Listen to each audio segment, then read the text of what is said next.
अस्सलाम वालेकुम। दुरूद शरीफ पढ़ो।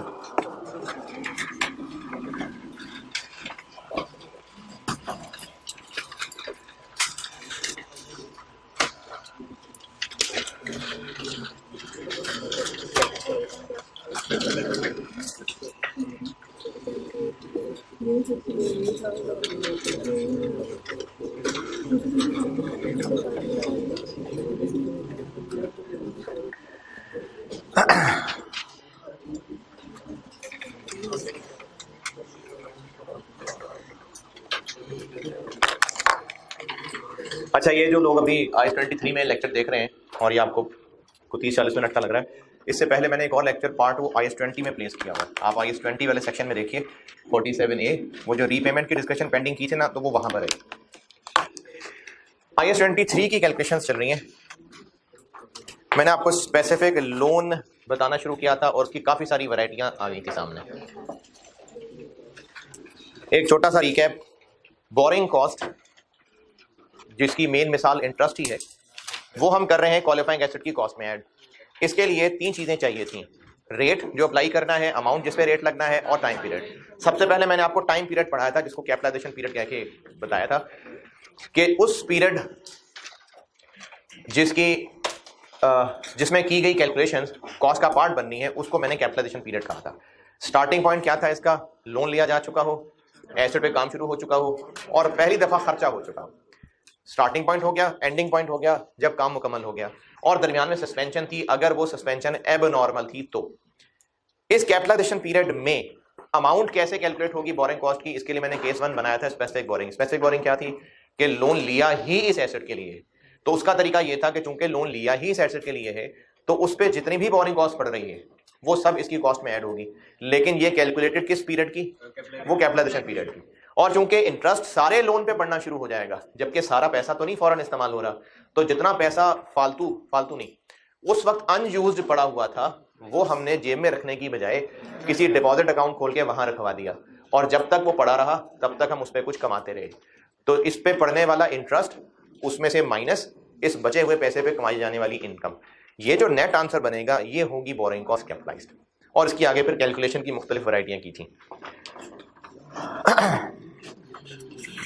अच्छा, अब इन वैरायटियों में मैं आपको इनकम स्टेटमेंट के एक्सट्रैक्ट्स भी करा चुका और आगे रीपेमेंट और मल्टीपल लोन्स ये भी करा चुका। आज जो आपको वैरायटी सिखाने लगा हूं, ये पूरी तो शायद ही हो, कोशिश करता हूं। अब मैं इसमें आपको डबल एंट्री सिखाने लगा हूं, डबल एंट्रीज और बैलेंस शीट की वैरायटी सिखाने लगा हूं। कल वाले जो क्वेश्चन किया था जी, मिस्टेक्स थी।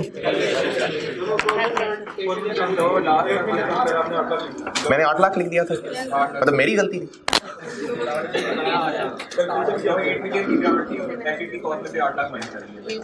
अच्छा, नहीं, वो इन्वेस्टमेंट इनकम भी गलत हुई थी। अच्छा, सिर्फ एंड पे कॉस्ट ऑफ एसेट गलत। अच्छा, ठीक है भाई। वो जो आखिर में सबसे ना कॉस्ट निकाली थी एसेट की सबसे आखिर में, तो उसमें से मैंने 8 लाख माइनस किया था, वो 8 मिलियन था, तो फिर कॉस्ट ऑफ एसेट सही निकल आएगी 13,835,000। एक्सट्रैक्ट्स में भी गलती थी, उधर क्या गलती थी? अच्छा, 1 मिनट, पहले जो बाद में आखिर में सवाल कराया था उसमें गलती थी कि सामने जो कॉस्ट निकाली थी उसमें से 8 मिलियन लेस होना था, 8 लाख लेस किया था, ठीक है। और एक गलती उससे पहले किए हुए सवाल में, जब इनकम स्टेटमेंट के एक्सट्रैक्ट्स वाली वैरायटी थी, तो उसमें अदर इनकम के अंदर क्या गलती थी? अमाउंट गलत निकली हुई थी, 190। चले, ठीक है।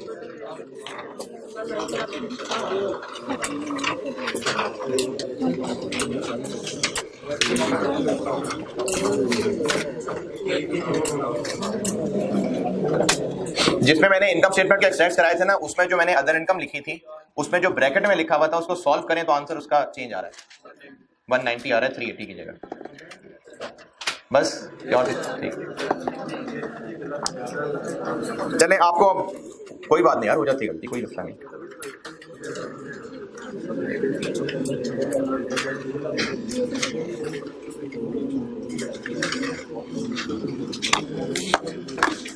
चले अगले वीक और बदलूंगा ना, देखेंगे वो कितने को काबिल होंगे जो अगली क्लास में बैठे होंगे। हैं क्या हो गया? नहीं डाल पर्चियां डाल लेंगे ना वही। क्या मैंने क्या कहा था? हाँ हाँ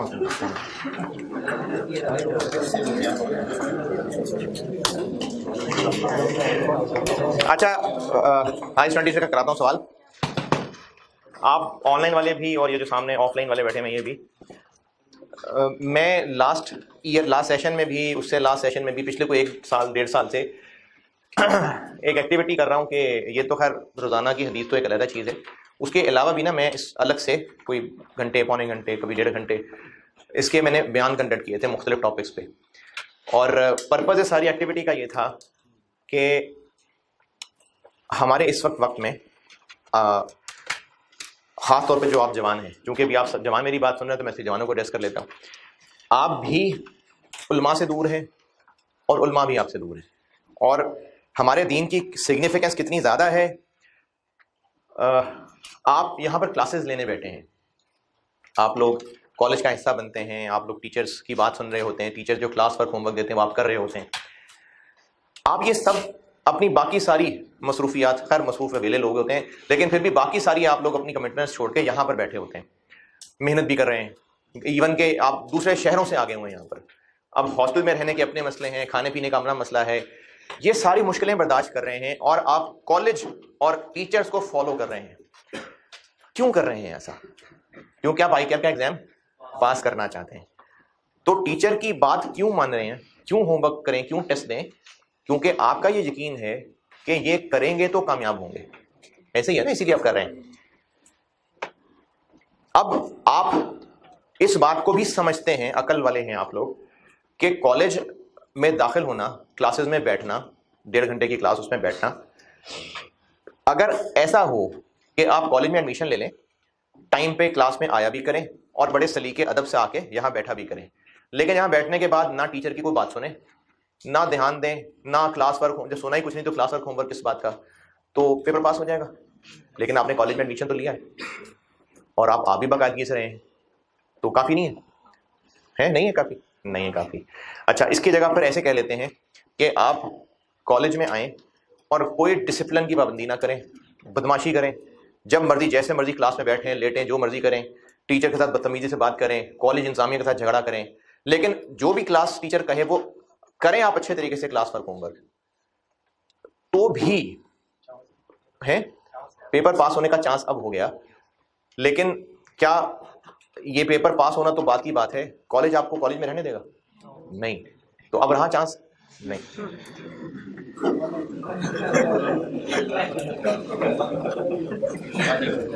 और अगर आप मजीद लड़ाई झगड़ा की बात करेंगे तो फिर आपकी तरफ से, क्योंकि राइट्स है ना कॉलेज, तो सिंपल सी है, यहाँ से रिपोर्ट जानी है ICAP को कि ये स्टूडेंट है, उसके एथिकल या एटीट्यूड का मसला है, और ये जो उसका मिसकंडक्ट है तो हमारी तरफ से तो रिजेक्टेड है, और वहाँ से कैंसिलेशन हो जाएगी, फिर ज़िंदगी भर सीए नहीं है आप। तो आपको कॉलेज का डिसिप्लिन भी फॉलो करना है और टीचर्स को भी फॉलो करना है, क्योंकि आप इतनी अकल रखते हैं कि कामयाबी इसी में है। तो ऐसे ही ना बेटा, दुनिया में हमने हमेशा नहीं रहना है और दुनिया से जाना तो है, और असल में कामयाब होके वो जाएगा। आप मैं दोबारा स्टूडेंट की मिसाल देता हूँ। आप एग्जाम हॉल में टाइम पे आए, आप वहाँ बैठे और AC के पास आपको जगह भी मिल गई और व्यू भी बड़ा अच्छा था, उसके अलावा आपको पानी शानी सब मिल रहा है, बड़ी कंफर्टेबल चेयर मिली है आपको VIP किस्म की। 3 घंटे बड़े ज़बरदस्त गुजर गए, यानी बेस्ट जो कोई सोच सकता है, 3 घंटे बेस्ट कंफर्ट में गुजर गए आपके। बार बार आपको ICAP का प्रेसिडेंट, आप बेटा कुछ चाय पानी तो नहीं चाहिए बेटा, आपको मसला, आपने कहा दी ये कुर्सी ठीक नहीं है, उन्होंने कुर्सी बदलवा दी, बहुत जो कंफर्ट हो सकती थी वो हो गई। तो आप ये कहेंगे कि मैं जो पेपर दे के आया हूँ अब कामयाब हो गया, मैं मतलब बस सक्सेस हो गई। सक्सेस कैसे होगी? जब वो पेपर पास होगा, क्योंकि वो 3 घंटे तो बहरहाल गुजर ही जाने थे, चाहे आप ओके सोके होके गुजारें, चाहे आपसे बार बार प्रेसिडेंट आके हालचाल पूछते रहे, 3 घंटे तो गुजर ही जाने थे। तो आप इस बात की भी अकल रखते हैं कि कामयाबी वो 3 घंटे अच्छे गुजारना नहीं है, कामयाबी उसके रिजल्ट में है। तो दुनिया की जिंदगी इज लाइक वो 3 घंटे, और सिर्फ वो 3 घंटे नहीं, सारा सेशन पढ़ना, उसके बाद जो रिजल्ट आना है, अगर आपका पेपर नहीं भी अच्छा हो सका था, पेपर पास हो गया, खुशी होगी?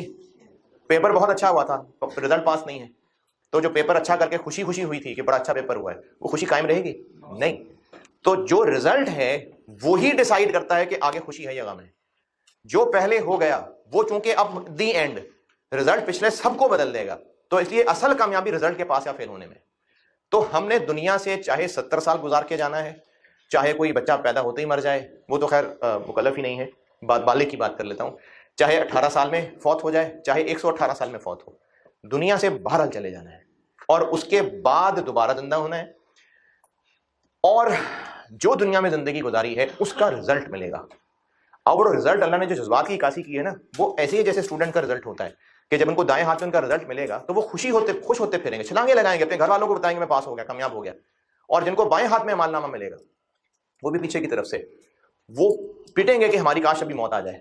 तो ये उस रिजल्ट डे की मुश्किलें हैं, और असल कामयाबी ही यही है कि उस दिन पास हो जाए। और आप लोगों को इतनी अकल तो है कि पेपर चूंकि आई कैप ने लेना है, तो आई कैप की गाइडेंस मानेंगे तो रिजल्ट पास होगा। और उस यौम का, वो जो रोजे जजा है, रोजे महशर है, उसका मालिक कौन है? अल्लाह। तो जब उसका मालिक अल्लाह है तो गाइडेंस भी अल्लाह की मानेंगे तो कामयाबी होगी। जो दुनिया में रहते हुए अल्लाह की गाइडेंस नहीं मान रहा होता, अपेरेंटली शायद बहुत रिसोर्सेज वाली जिंदगी गुजार ले, अपेरेंटली शायद बहुत फैसिलिटीज वाली जिंदगी गुजार ले, लेकिन बहरहाल वो खत्म हो जानी है। और उसके बाद जब क़यामत के दिन वहां खड़ा होगा तो चूंकि उसने अल्लाह की बात ही नहीं मानी हुई तो रिजल्ट पास नहीं होगा। और अगर उसने अल्लाह की बात मानी हुई है, यानी अल्लाह पे ईमान लाया हुआ है, तो फिर अल्लाह के पास मामला है कि वो पासे मार्क्स ले चुका हुआ है तो सीधा जन्नत में जाएगा, पासे मार्क्स नहीं है तो फिर दौज़र से होता हुआ जन्नत में जाएगा। अब उसमें अल्लाह की बात माननी कौन सी है? जो थोड़ा बहुत भी दीनदार होता है वो समझता है कि शायद सिर्फ इबादत में अल्लाह की बात माननी है। हालांकि दीन सिर्फ इबादत नहीं है, ये तो ऐसे ही है जैसे कॉलेज में रजिस्टर होना, बाकायदगी से रोज कॉलेज आना, टाइम पे आना, अच्छे तमीज के साथ सलीके से बैठना, अदब से टीचर की बात सुनना, अदब से टीचर, ये है इबादत। इन इबादत की ये है मिसाल, डिसिप्लिन। अल्लाह को हम अपनी बंदगी शो करें, ये डिसिप्लिन है, ये इबादत है। चाहे वो नमाज के जरिए है, चाहे वो रोजे के जरिए है, चाहे वो हज के जरिए है, चाहे वो ज़कात के जरिए है, ये इबादत है। इस्लाम में इबादत का एक बहुत अहम हिस्सा है, लेकिन ये दी एंड नहीं है। इसके अलावा और बहुत सारे मामलात हैं जिनका ताल्लुक हमारी ज़ाती ज़िंदगी से है, जिनका ताल्लुक हमारे ख़ानदानी ज़िंदगी से है, जिनका ताल्लुक हमारी माशरती ज़िंदगी से है, जिनका ताल्लुक हमारी प्रोफेशनल ज़िंदगी से है। ये सब दीन के चैप्टर्स हैं। अब आप, मैं, हम सब अपना एनालिसिस करने कि हमने ये तो पूछ पाछ के ढूंढ लिया कि अच्छा कॉलेज कौन सा है, ये भी ढूंढ लिया कि अच्छा टीचर कौन सा है, ये भी ढूंढ लिया कि कौन कौन सी किताबों से पढ़ना है, लेकिन इतनी फिक्र कभी हुई नहीं कि दीन सीखने के लिए भी किसी से पूछें। और कम से कम जो अपनी जिंदगी में मसाइल फेस करने पड़ते हैं, ठीक है आप अभी इस वक्त तलाक का मसला ना पूछें किसी से, लेकिन आप सारे लोग जो इस वक्त मेरी बात सुन रहे हैं, आई बिलीव के सारे बालिग हैं, और आपको ये बात पता होनी चाहिए कि हर एक के अपने मसले हैं कि आप पे गुस्ल फर्ज होता है। अब उस गुस्ल के क्या फराइज हैं, अगर आपको ये पता ही नहीं है कि गुस्ल कैसे होता है, तो अगर टूटी फूटी इबादत कर भी रहे हैं लेकिन आप गुस्ल ही ठीक नहीं कर रहे, तो पाकी नहीं आ रही है आप में, पाकी हासिल ही नहीं हो पा रही। आप सबको पता है गुस्ल का वाजिब होता है। अगर ये भी नहीं पता तो बेटे सीखना पड़ेगा, पूछना पड़ेगा। पूछे अपने बड़ों से, अम्मी अब्बू से पूछे, हो सकता है उनको भी ना पता हो, फिर वो पूछ के बताएं। तो ये तो एक बहुत छोटी सी बात है जो मैं गुस्ल के फराइज आपको बता रहा हूं। और बहुत सारी चीजें ऐसी, पता नहीं कुरान पढ़ना भी आता है कि नहीं आता, पता नहीं हमें नमाज पढ़नी भी आती कि नहीं आती। मैं सिर्फ इबादत की बात कर रहा हूं, उसके बाद तो मसाइल और हैं कि बेटे के फराइज क्या हैं, बेटी के फराइज क्या हैं, शोहर के फराइज क्या हैं, बीवी के फराइज क्या हैं, बहन भाइयों के आपस के फराइज क्या हैं, रिश्तेदारों के साथ क्या है काम है, अपने हमसायों के साथ क्या है काम है। जब आप बड़े होके ये प्रोफेशन में आएंगे तो बायर सेलर के लिए क्या हुक्म है, मार्केट में चलना, पब्लिक डीलिंग में, इन सब के लिए क्या हुक्म है, ये बेटे सीखना पड़ेगा ना, पूछना पड़ेगा। आप लोगों को सीए करने के लिए या पढ़ाई करने के लिए किसी ने फिक्र शर्म दिलाई होगी, अपने कैरियर की फिक्र दिलाई होगी, तो फिर आप शायद यहां पढ़ने आए होंगे, वरना आप भी गली में चौकों पे वारागर्दी कर सकते थे। ये रोल मैंने पिक किया हुआ है, अल्लाह करे मैं इसी काम में जिंदगी में इस्तेमाल हो जाऊं। मैंने ये रोल पिक किया अपनी जिंदगी के लिए कि ये जो आवाम है इसको झंझोड़ना है। मैं आलिम दीन नहीं हूं, मैं अपने आप को मुफक्किर कह सकता हूं, फिक्र जगाने के लिए आपकी कोशिश कर रहा हूं। इसी कोशिश में, और अल्लाह का शुक्र है, अल्लाह ने बहुत सारे लोगों पे फर्क भी डाला इस बात का। कई बच्चों से जो फीडबैक मिला, कईयों की जिंदगी में तब्दीली आई। इसको मैं आपसे कनेक्ट तब कर पाऊंगा जब हम इस तरह की एक्टिविटी, जैसे मैं क्लास में एक हिस्सा बनाया है, इस पर मैं बात करता हूं। उसके अलावा भी मेरी पर्सनैलिटी से भी दावत मिलनी चाहिए। ये भी मेरी पर्सनैलिटी, मेरी सारा बोलना चलना, मेरा हुलिया, मेरे बातचीत, ये सब इखलाक, ये सब भी दावत दे रहे हैं। ये तो हो ही रहा है। उसके अलावा भी हर क्लास में थोड़ी बहुत कोशिश जो होती है, जो कभी अक्सर नहीं भी हो पाती है हदीस की, उसके अलावा पिछले कुछ लास्ट ईयर में मैंने बयान कंडक्ट किए, और वो भी मेनली उसमें नौजवानों से रिलेटेड ही। उसमें इवन के मैंने लव मैरिज वगैरह को भी डिस्कस किया, फिर ये नमाज और इसकी भी डिस्कशन की, मेल फीमेल फ्रेंड्स के ऊपर वो काफ़ी सारे बच्चों ने देखा था। तो एक तो ये कि वो आपके लिए ही डिस्कशन की, और मैं चाहता हूं कि आपके पास टाइम हो तो बेटे सुने। हाँ, अगर आपको कोई नजरियाती इख्तलाफ हो तो बेशक मुझसे आप बात करें, हो सकता है कि मैंने कोई गलत बात कर दी हो, लेकिन जितना उस्तादों से सीखा बहुत नाप तोल के बोलता हूँ। तो उसके लिए ना मैंने चैनल बनाया था, और इसमें कोई मोनेटाइजेशन नहीं है, कोई पैसे शैसे नहीं है इसके। आप यूट्यूब पे सर्च करिएगा, नासिर अब्बास सिर्फ लिखेंगे तो उसमें तो बहुत कुछ साथ आ जाएगा। FCA मैंने इसलिए लिखा था साथ के, फिर सर्च जरा वो स्पेसिफिक हो जाती है। मेरा ख्याल है कोई 13, 14, 15 इतने बयान उस पर मैंने लिखे हुए हैं, जो कॉलेज राइज में ही रिकॉर्ड कराए हुए हैं। टाइम निकाल के सुनिएगा। और पहले CFAP की मसरूफियत की वजह से मैं नहीं कर रहा था, अब मैं इस वीक से इंशाल्लाह शुरू कर रहा हूँ, और इस जुम्मे को करूँगा यहीं कॉलेज में ही। तो ना सब ने आना होता है, इसलिए मैं कहते ही सिर्फ अपनी क्लासेस में हूँ, क्योंकि तंबू तो बाहर लगाने नहीं है, करना तो इस कमरे में ही है। तो जितने जो भी आना चाहे करूँगा मैं। कॉस की क्लास से फारिग होके तकरीबन कुछ 4:15 कह लें, और घंटा 1.5 घंटा बैठा लूँगा, उससे ज़्यादा क्या बैठाऊँगा, तो 6 बजे तक छोड़ दूंगा मैक्सिमम। तो अगर आना चाहें तो ठीक है, नहीं तो रिकॉर्डिंग करवा के इस पर तो मैं डालूंगा ही।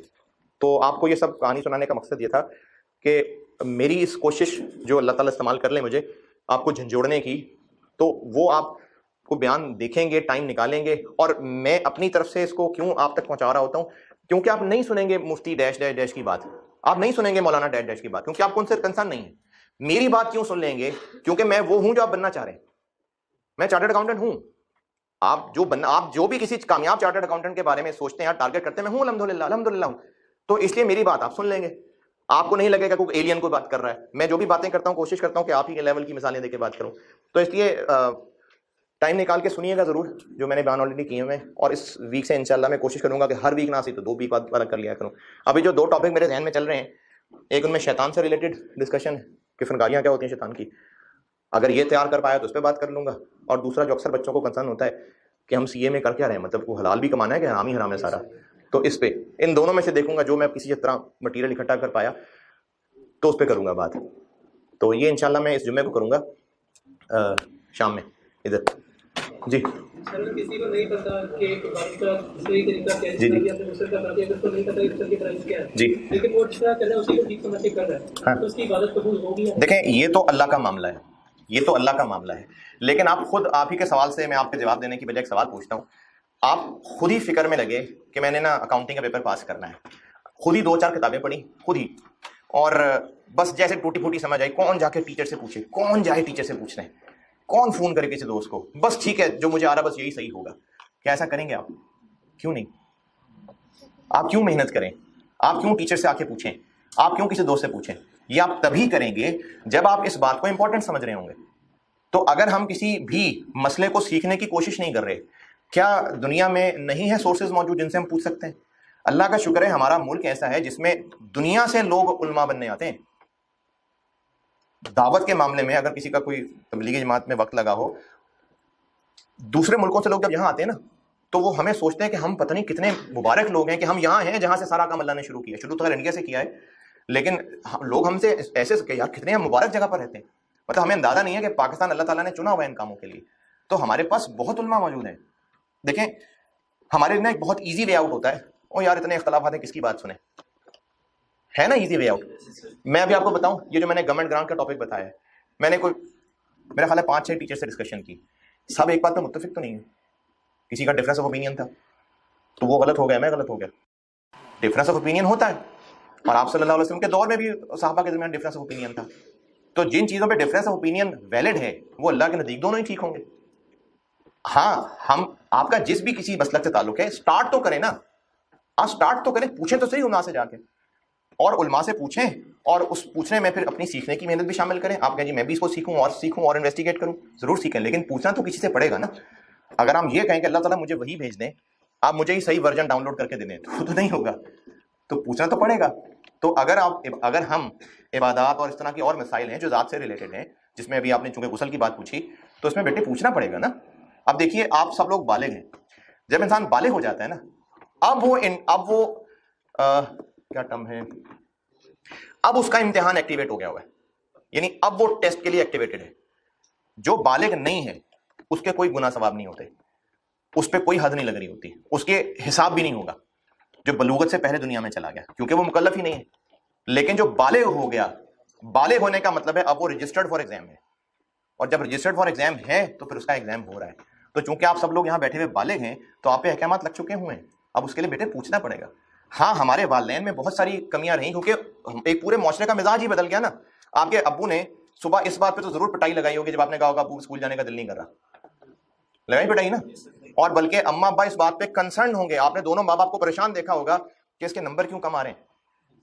नहीं चले, मोस्टली ऐसे ही होता है। तो इस फिक्र में तो हमारे वालिदैन बहुत, देखें आपको यहां भेजा गया है, इतने पैसे लगा के आपको यहां भेजा है, तो दुनियावी तालीम ही है ना, बुराई नहीं है इसमें, जरूर हासिल करें। अल्लाह ने सारे इंसानों को मुआशरत में जोड़ा है और एक दूसरे के काम आने के लिए अल्लाह ने निजाम बनाए हैं। ये निजाम है, लोग बीमार होते हैं क्योंकि कोई डॉक्टर है, अल्लाह ने डॉक्टर भी बना दिए, अल्लाह ने बीमारियों के हल दे दिए, अल्लाह ने इल्म दे दिया। ये अगर ये ना होता तो मुआशरत ना बनती, मुआशरा ना बनता। अल्लाह ने रिश्तेदारियां बनाई हैं ताकि एक दूसरे के काम आए, और पूरा निजाम चलाने के लिए मुआश बनाया है, पैसा, ये तो जरूरी है। आप बिल्कुल, और अल्लाह ने इसमें मोटिव भी लगा दिए, इनाम लगा दिए, हलाल रिस्क कमाने वाला अल्लाह का दोस्त है, तो इतने ज्यादा इसके इनाम रख दिए। तो हाँ, ये पढ़ना तो आपने है, इसमें कोई हर्ज नहीं है। लेकिन आप देखिए, आप एक सफर पे जा रहे हैं, उस सफर पे जाने के लिए पहले सही बस होना जरूरी है, फिर ये सेकेंडरी बात है कि सीट कंफर्टेबल है कि नहीं, पहले बस सही होनी जरूरी है। हम इस वक्त जितनी मेहनत कर रहे हैं दुनिया के अंदर, हम बस सिर्फ सफर अच्छा गुजारना ये कर रहे हैं। तो चूंकि वालिदैन की तरफ से भी कमियां रही होंगी तो कोई बात नहीं, आप बदलना शुरू कर लें, अब आप अपने आप में चेंजेस ले आए। कई ऐसे जवान हैं, मेरे स्टूडेंट्स में ऐसे जवान हैं कि जिनके अंदर अल्लाह ने तब्दीली लाई, उनके वालिदैन, उनके जो बरकत से, जो अल्लाह ने उन पर रहमत की, उनके वालिदैन में तब्दीली आ गई। तो इसलिए ये झिझोड़ना मकसद होता है। तो बेटे आप लोग ना पूछें, सीखें, जिस मसले से आपका ताल्लुक है पूछें, सीखें। अपने जो कम अज कम जो इनफरादी मसाइल हैं वो तो बेटे आपको पता होने चाहिए, आपको गुस्ल के मसाइल पता होने चाहिए, पाकी के मसाइल पता होने चाहिए, जो फौरन करने वाली इबादत हैं, नमाज और इसके मसाइल पता होने चाहिए। और अगर आप जानते हैं कि आपके वालिद, भाई या कोई भी जो किसी अर्निंग में, बिजनेस में इन्वॉल्व हैं, तो उनको इस बात पर कन्विंस करें कि ये जरूरी है जानना कि वो हलाल कमा रहे हैं या हराम कमा रहे हैं, ये जरूरी है जानना। इसके पूरे मसाइल हैं, बै के पूरे मसाइल हैं हमारे दीन के अंदर, ये ऐसी मजाक नहीं है सारा। मतलब अल्लाह ताला ने हजरत मोहम्मद सल्लल्लाहु अलैहि वसल्लम को दुनिया में भेजा और सिर्फ इसलिए भेजा कि नमाज पढ़ना सिखा दे, मतलब सिर्फ ये मकसद था। मतलब अल्लाह ने दुनिया में हमसे सिर्फ नमाज पढ़वानी थी। ये नमाज की इंपॉर्टेंस कम नहीं कर रहा मैं ये बात करके, ये तो नमाज का तो सवाल सबसे पहले है क़यामत वाले दिन, लेकिन हमारा दीन एक मुकम्मल ज़ाब्ता हयात है, यानी दीन दुनिया में जिंदगी गुजारने का तरीका है जो कि दुनिया के लिहाज से भी बेस्ट है और आखिरत की कामयाबी तो है ही है। तो मेरे बच्चों, ये सीखेंगे तो दुनिया जिंदगी गुजरेगी ना। हाँ, अल्लाह इतने रहीम है कि जो पहले हो गया माफ, मांगनी पड़ेगी माफी, माफ कर देंगे। हम एक दूसरे में ग्रज रखते हैं, अल्लाह नहीं रखते, अल्लाह बेनियाज ज़ात है। आप दुनिया का जो गुनाह सोच सकते हैं, जो गुनाह सोच सकते हैं और जो नहीं भी सोच सकते, लेकिन है वो सारी जिंदगी गुनाहों किए हों, लेकिन फिक्र बने, माफी हो, सब माफ हो जाएगा, सब माफ हो जाएगा। लेकिन माफी मांगेंगे तो माफ होगा, और तौबा की भी शराइत होती है, तौबा मीन्स तौबा, फिर सब माफ हो जाता है। जी मेरा I-23 रह जाना, मैं एक सवाल कम से कम जरूर कराना चाहूंगा। जी जी जी बताएं। जो आप बयान करेंगे उसमें क्वेश्चन आंसर, जी जी बिल्कुल, मेरे टूटे फूटे इल्म में जितना हुआ मैं जरूर जवाब दूंगा। लास्ट टाइम भी जो किए थे, मुझे लगता है कि वो खासतौर पे वो जो मेल फीमेल फ्रेंड्स वाला था, वो 1 घंटा तो उसमें सवाल जवाब में चले गए। चलिए एक सवाल और करते हैं, वो दिन निकल गया। सवाल लिखिए। इस सवाल में वैरायटी मैं डाल रहा हूं, आपको ना एक रीपेमेंट स्केड्यूल सिखाने लगा हूं।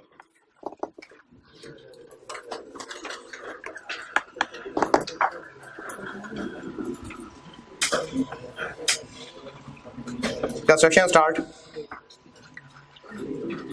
Construction start.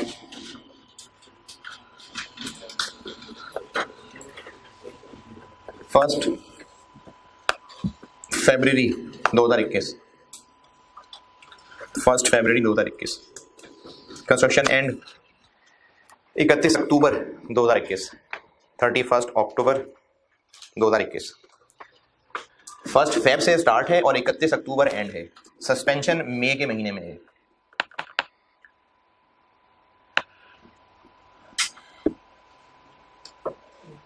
मई में सस्पेंशन है।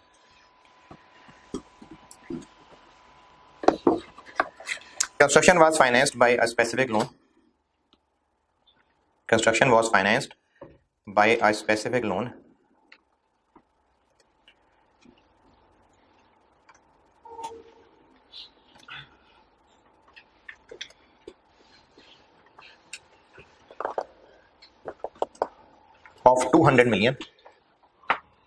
of 200 million at 12% at 12% on 1 January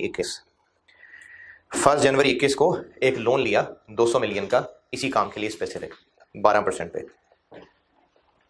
loan is repayable including interest in equal installments of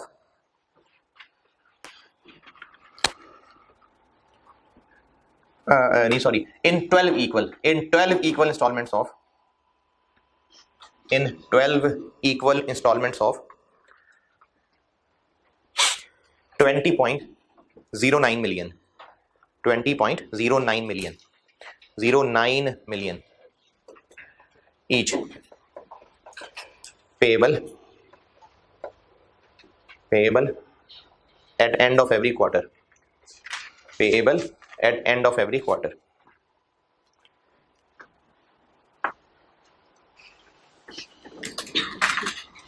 loan लिया था 1 जनवरी को, फुल स्टॉप।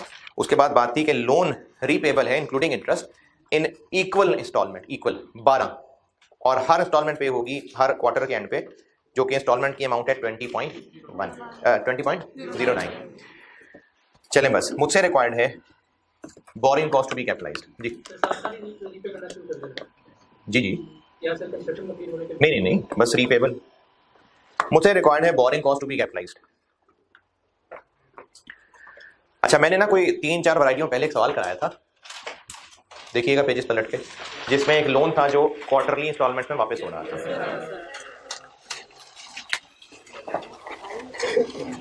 लेक्चर 45 में उसमें देखिएगा लोन कितना था, नहीं लोन की अमाउंट क्या थी 20 मिलियन, और ये वापस होना था 5 इक्वल इंस्टॉलमेंट में। और मैंने ये भी कहा था कि प्रिंसिपल अमाउंट, प्रिंसिपल का मतलब होता है जो ओरिजिनल लोन की अमाउंट है, क्योंकि उसके अलावा तो हम इंटरेस्ट भी देंगे, तो प्रिंसिपल मतलब जो खालिस लोन की अमाउंट है।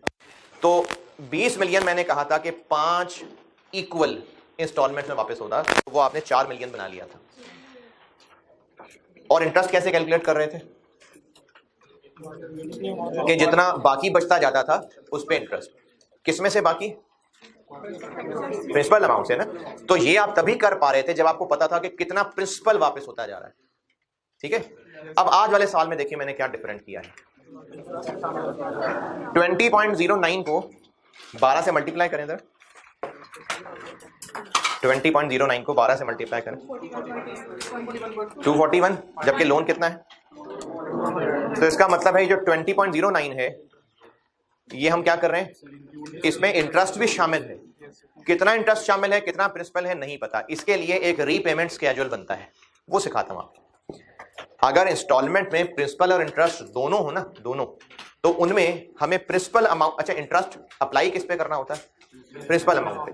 तो हम जब पैसे वापस करते जा रहे हैं पता नहीं कितना प्रिंसिपल बचता जा रहा है, तो इसलिए एक स्केड्यूल बनाना पड़ता है। ये तब बनाना पड़ेगा जब इंस्टॉलमेंट्स में प्रिंसिपल इंटरेस्ट दोनों होंगे, तब ये काम करना पड़ेगा। वो टेबल देख लें किस तरह का बनता है।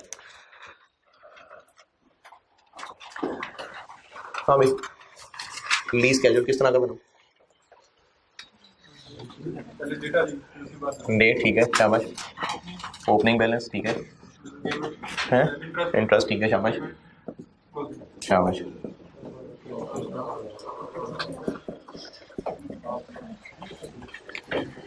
नहीं यार, पहले भी सही था, ठीक है शाबाश। एक टेबल बनेगा, date, opening balance, interest, payment और क्लोजिंग बैलेंस। इस पूरे टेबल का स्टार्टिंग पॉइंट होगा जहां से लोन शुरू हुआ है, कितना 200। इसको मैंने ओपनिंग बैलेंस में लिख दिया। अब पेमेंट्स कब कब होनी है, क्वार्टरली। पहली पेमेंट कब होगी, 31 मार्च 21, 31 मार्च 21। जब ये पेमेंट हो रही होगी तो इसको कितना अर्सा गुजर गया होगा? 3 महीने। रेट कितना है? तो 200 पे 3 महीने का इंटरेस्ट कितना बना? 200 इंटू 12% इंटू 3/12। लेकिन पैसे हम कितने दे रहे हैं बैंक को? 20.09। अब देखें 200 पे इतना इंटरेस्ट पड़ा, ये भी बैंक को देना है, दे दिया हमने 20, तो 6 ये दिया और बाकी 14 इसमें से दे दिया। तो 14 लिखने की जरूरत नहीं है, this plus this minus this, क्या बना? This plus this minus this 185.9। ये दोबारा सुने, स्टार्टिंग पॉइंट है 200, 3 महीने के बाद जो बैंक को हमने 200 देना है उसमें 6 और ऐड हो गया। क्यों ऐड हो गया? क्योंकि इस पे 3 महीने का इंटरेस्ट पड़ गया। 200 इंटू 12% इंटू 3/12, क्योंकि 3 महीने गुजरे ना लोन लिए। तो अब हमें बैंक को 206 देना था, 20.09 दे दिया, तो बाकी कितना रह गया? This plus this minus this. अब ये 200 से कम क्यों हो गया? क्योंकि हमने प्रिंसिपल भी वापस कर दिया। देखें जितना इंटरेस्ट बनता था उससे ज्यादा दिया है ना, तो अब हम क्या करेंगे कि हर क्वार्टर में 20 दे रहे होंगे, तो उससे हो क्या रहा होगा कि इंटरेस्ट तो हम दे रहे होंगे, कुछ प्रिंसिपल भी वापस होना शुरू हो जाएगा। तो स्टार्टिंग पॉइंट है इस टेबल का लोन अमाउंट, इंटरेस्ट जितने अरसे की हम कैलकुलेशन कर रहे हैं, ये इंस्टॉलमेंट है, और this plus this minus this is equal to this. हाँ जी, आपके लेवल पे दी होगी, क्योंकि आपसे ये इंस्टॉलमेंट कैलकुलेट नहीं करवाई जाएगी, आपको दी होगी जी। क्या करें? उसका भी एक तरीका होता है, लेकिन मैंने आपको एक फॉर्मेट इसलिए बताया क्योंकि आगे यही चलना है। FR2 में भी यही चलना है, CFA1 में भी यही चलना है, इसलिए मैंने आपको टेबल ही वो बनवा दिया जो चलना है आगे। ऐड क्यों कर लें? तो फिर भी ऐड तो नहीं लेस ही होगा। चलें कर लें, कितना बना? पेमेंट हमारे पास 9 नहीं, कितनी आ गई? 14.09। अब क्या करूं, उसको 200 में ऐड कर दूं? ऐड कर दूं, 200 में 14 को ऐड कर दूं। वापस कर रहे हैं भाई, वो बैंक को वापस कर रहे हैं। उस तरह किस तरह? पूरा बोलो ना। 200 अगर प्लस 6 करना है तो फिर तो 20 माइनस होगा। आप जो कहना चाह रहे हैं, आप ये कह रहे हैं कि हम 200 में से 14.09 माइनस कर दें, तब भी वही आएगा। लेकिन आप ये वाला फॉर्मेट इसलिए चलाइए क्योंकि आगे यही चलना है। अगर कोई जिद्दबाजी में उसको चेंज करना चाहे तो उसकी मर्जी है, वरना ये फॉर्मेट आप चलाइए, आगे चलना है। FR2 CFA1 में यही चलना है। अब अगला 30 जून 21। अब इस लाइन के लिए ओपनिंग क्या हो गया? 185.91। अच्छा, अब ये 185.91, ये तो 31 मार्च की बात है ना। अब इसको कितने महीने और गुजर गए? 3। इस कैजुअल को हम बना रहे हैं कि बैंक को क्या पैसा वापस कर रहे हैं। अभी मैंने ये वो वर्किंग नहीं, ये मैं लोन का रीपेमेंट स्केड्यूल बना रहा हूं। अभी मैंने IAS 23 नहीं किया, मैं रीपेमेंट स्केड्यूल बना रहा हूं। कितने महीने? 3। This into 12% into 3/12, 5.58। अच्छा, ये अभी वाली बात जो मैंने बताई है दोबारा बताता हूं। पहले हम इंटरेस्ट कैलकुलेट तो कर लें, फिर देखेंगे उसमें से कितने महीने कैपिटलाइजेशन में है, कितने नहीं है। तो लोन जो वापस हो रहा हो किस्तों में, उस पे इंटरेस्ट कैलकुलेट करने के लिए हमें ये काम करना पड़ता है। इसको रीपेमेंट स्केड्यूल कहते हैं, लोन स्केड्यूल है ये पहले बनाएंगे, उसके बाद देखेंगे कि कितना कैपिटलाइजेशन में लाना है, कितना नहीं लाना। तो इसलिए 3-3 महीने के हिसाब से चलेगा। क्यों 3-3 महीने? क्योंकि पैसे 3-3 महीने बाद दे रहे हैं जी। ये हम लोन स्केड्यूल बना रहे हैं इंटरेस्ट कैलकुलेट करने के लिए। अब देखेंगे कि इसमें से कैपिटलाइज कितना करना है। हाँ जी, this plus this minus this 17 1 बस नहीं यार। अच्छा ठीक है। फिर 30 सितंबर 21, 4 20.09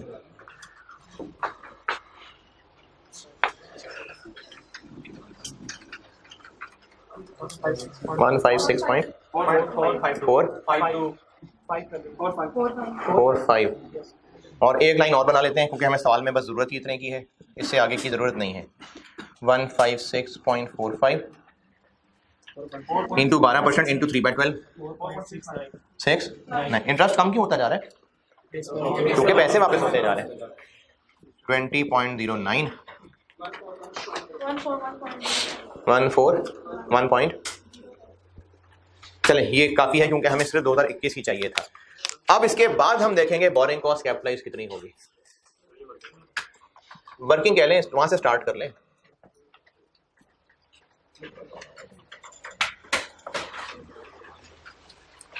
अब देखते हैं, पहले क्वार्टर का इंटरेस्ट है ये, इसमें से हमने कितने कैपिटलाइजेशन में लेने हैं? 2 महीने। 6 इंटू 2/3 4। इसमें से कितने? 2, क्योंकि मई सस्पेंशन है।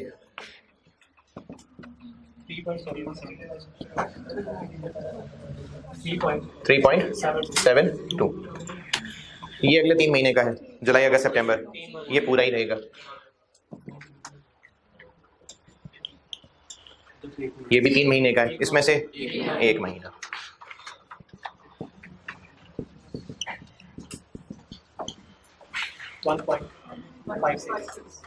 ये है बोरिंग कॉस्ट कैपिटलाइज।